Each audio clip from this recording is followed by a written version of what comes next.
Well, good morning. It's 9 o'clock, and all this stuff starts happening at 9. I don't know why it is. I get all these notifications and reminders about birthdays and events all at 9 a.m., as if that's when my day starts or something. Good morning.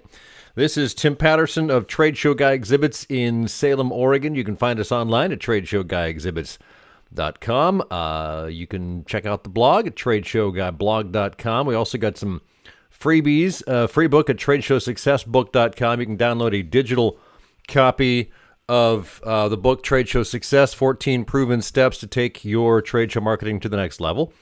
You can go to Trade Show Exhibit Buyer's Kit, which is, basically self-descriptive. It's if anyone's interested in buying an exhibit, there's a lot of steps you need to go through, so we put together kind of this toolkit or something like that you can download, very easy to do. And then the webinars. We do ongoing webinars. Now, we're kind of folding the Monday morning Trade Show Guy coffee into the webinars, but I think that's going to split apart. I think I'm just going to do this as like a, what do you call it? A podcast? There, that would work. Because I want to do the webinars and I want to do the vlogging or the podcasting or whatever it is. So nonetheless, here it is. Hope you had a good weekend. Here it is, the first day of spring. Spring break is less than a week away. The kids will be loving it, be home. They get Friday off as well as all the following week. Now, they were going to get Thursday and Friday off, but here in Salem, because of the snow days they had this year, they had to go to school on Thursday. So I got to go skiing twice this weekend. That was a lot of fun. Well, interesting because I go to Hoodoo Ski Bowl, if you've heard me talk about that. On Saturday, they had demo day, and I really wanted to go ski on some different skis just for fun. I'm kind of in the market for skis. So I went up there, and I knew it was going to be bad weather, horrible weather, rain, wind, warm. And I made it till about 12 or 12:30 and said, this is ridiculous, I'm going home. And I also knew that I wanted to go on Sunday because Sunday the weather was going to be gorgeous, and it was. It was beautiful. The sun was up all day. Well, there was fog in the morning, but the top of the mountain was clear. Some cool pictures came out of that, that's for sure. But a great day of skiing. I finally bailed out at about a half an hour before they closed the lift. So that was my weekend. Last weekend, of course, I was finishing up Expo West and spent the rest of this last week just kind of digging out from under Expo West because a lot happens at Expo West. I have a number of clients there. We were coordinating, so we're finalizing some of that. I'm setting up some debrief meetings and that sort of thing. But one of the main things I do at Expo West is meet people. I like to collect business cards. I like to offer a copy of my book. I think I've got one down there. And so in exchange for a card, I say I'll send you a book. I think it's a great little introduction. People remember that. I'm not there to sell because I didn't buy a booth. I don't feel I should be there to sell, but I can certainly meet people. And if they want to ask me what I do, then I'm happy to chat about it. But I just offer a copy of the book. And so last Friday, well, it led up to that, but last Wednesday, Thursday, Friday, I was getting the mailing list together and following up. And so Friday I was at the post office for about an hour and 20 minutes mailing out 85 books. So that was my follow-up of last week. So that's marketing and selling along with handling projects. That's my work life, and I love it. It's funny because I talked to a couple of people last week. Actually, I talked to them at Expo West because I would say, so you guys run your own business. How do you like that? And they go, oh, God, it's great. It's terrific. It's hard work. It's long hours, but we're in charge.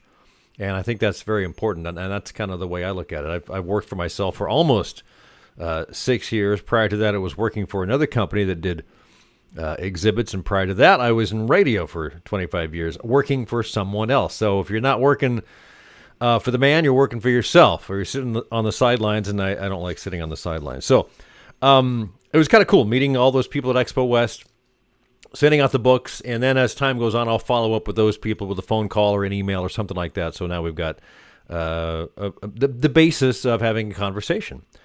When I was driving back and forth to the ski joint, I listened to several podcasts, and two of them stuck out. I thought I'd stood out, stuck out. They stuck out. So I'm going to share a couple of those with you just because.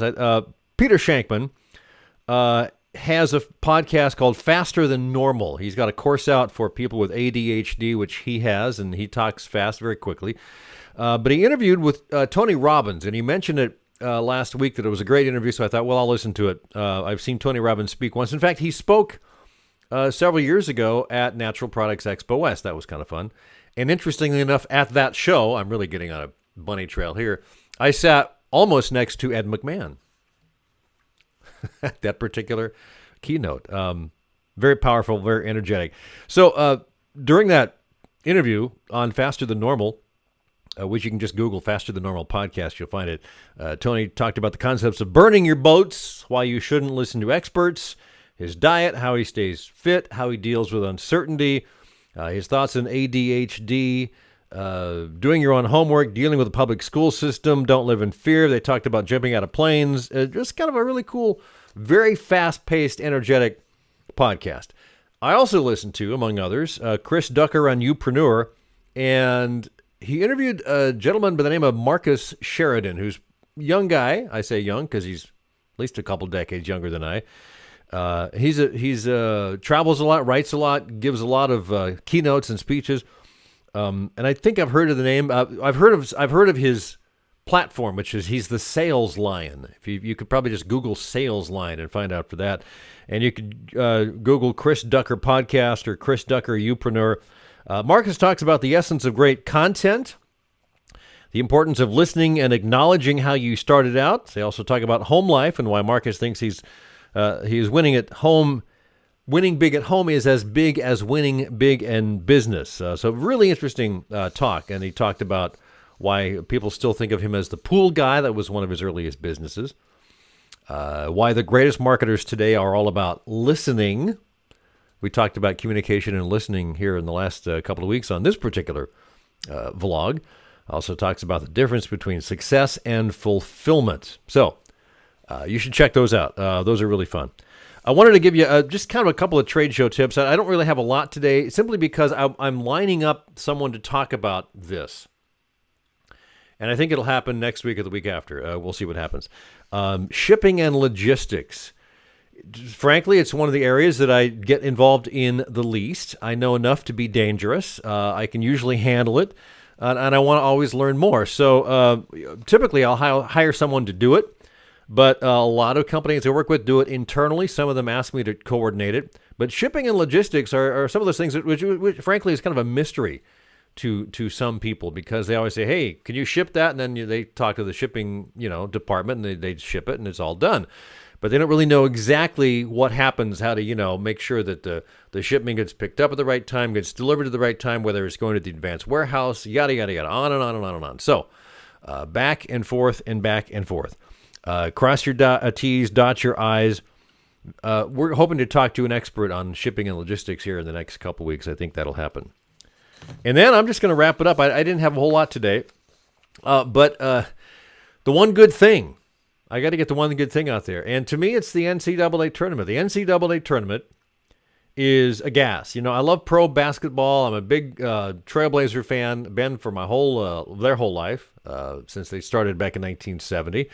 Cheered them on to their one championship and their few final appearances in the early 90s. But they got some good players now. They're just struggling to get into the playoffs right now. But NCAA, Oregon Ducks, I'm a big Duck fan, have been forever. Both football and basketball. And their basketball team is really good this year. They lost one of their key players about 3 games ago, and he went down for the rest of the season, Chris Boucher. But they managed to sneak out a win yesterday over the University of Rhode Island, which was fun, down to the wire. It was one of those down to the wire. So they're in the Sweet 16. But there's the thing. NBA basketball is pro, and there's some emotion there. They're certainly fun, but there's nothing as jam-packed with emotion and angst as the NCAA tournament, because if you get in, you're in, man. That's cool. You're part of the 64 or 68 teams. But if you lose, you're done. So it's one and done. And if you win, you keep going. You see how far you can go. It's just the structure of it. The quickness with which it unfolds. I mean, you got 3 weekends. I think it's done. And the final game would be on that Monday night, probably the 1st of April or 2nd of April, whatever that day is. So I want to say, though, the NCAA tournament is the one good thing. Enjoy your spring. We'll talk soon here. I'm Tim Patterson, Trade Show Guy, and I hope you have a terrific week.